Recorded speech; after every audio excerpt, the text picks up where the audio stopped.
Hello, you fantastic people. I am Josh at Random, and this is Izzy Gizmo by Pip Jones and Sara Ogilvie. Izzy Gizmo, a girl who loved to invent, carried her tool bag wherever she went, in case she discovered a thing to be mended or a gadget to tweak to make it more splendid. But the trouble with things that have dials and switches is they don't always work. They have certain glitches. The T-Mendis, for instance, did such a fine job till out popped a piston and off dropped the knob. Then the swirly Spagsonic, for eating spaghetti, turned Grandpa's wallpaper into confetti. The Beertastic had Grandpa near perfectly styled, till the foam overflowed and the clippers went wild. Well, Isabel, who was so clever and bright, would get rather cross when things didn't go right, and she huffed, "It's too tough. I've had it. I quit." She kicked her invention and called it a twit. Isabel fumed. Grandpa smiled and chuckled. "You can't just quit 'cause that thingy bob buckled. Now trust me, young lady, sometimes you need to try again and again if you want to succeed." Perhaps Grandpa was right, but still Isabel sighed. She picked up her tool bag and wandered outside. Kicking the stones on the path as she walked, Izzy jumped at a bump. Up ahead, something squawked. From the clouds a poor crow had taken a tumble and landed kapoof in a feathery jumble. Izzy ran to the vet's, but he just shook his head. "His wing is too broken to fix," the doc said. "Perhaps take him home, and there you could try to teach him to live as a crow who can't fly." Day after day, Izzy thought she had found something fun for her crow to do on the ground, like digging for worms and racing fat slugs, hopscotch and hoopla, and searching for bugs. But the heartbroken crow simply gazed at the sky as the other birds sang and flew happily by. One night, with the crow in the folds of her sweater, Izzy sighed, "Oh, I wish I could make him feel better.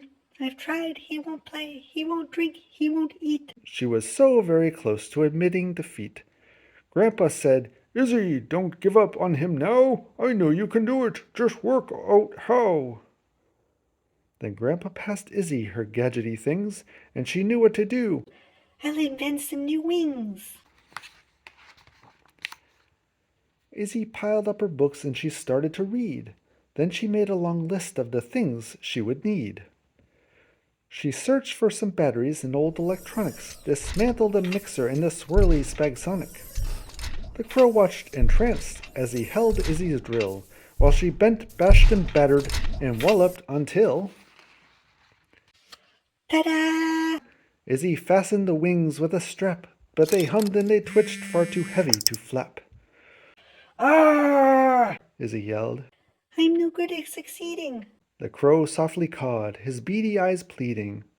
"What now?" Izzy cried. "Try again," Grandpa said.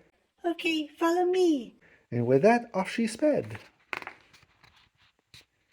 Izzy dove in a pond where she borrowed a pump. Then she took from an engine 2 sprockets a sump. Izzy fastened the wings. They were light, they were curvy, but the wings the wrong shape turned the crow topsy-turvy. "I give up!" Izzy yelled with a furious frown. The crow sadly cawed as he hung upside down. Izzy unscrewed the head from the shower, found special circuits to adjust the wing's power, and finally, using her trusty old pliers, she borrowed the motors from 2 big blow dryers. "Yes," Izzy said, "the right shape, perfect weight."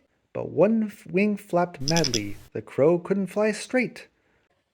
"I've had it!" Yelled Izzy, heading straight for a bin, but the crow blocked her path. He just wouldn't give in.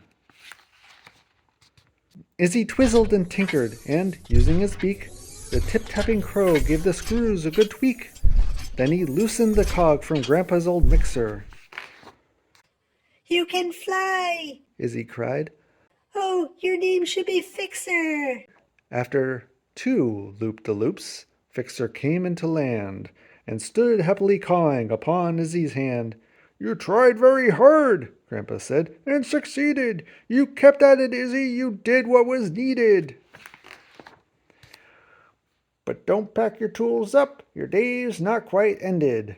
A few things around here now need to be mended.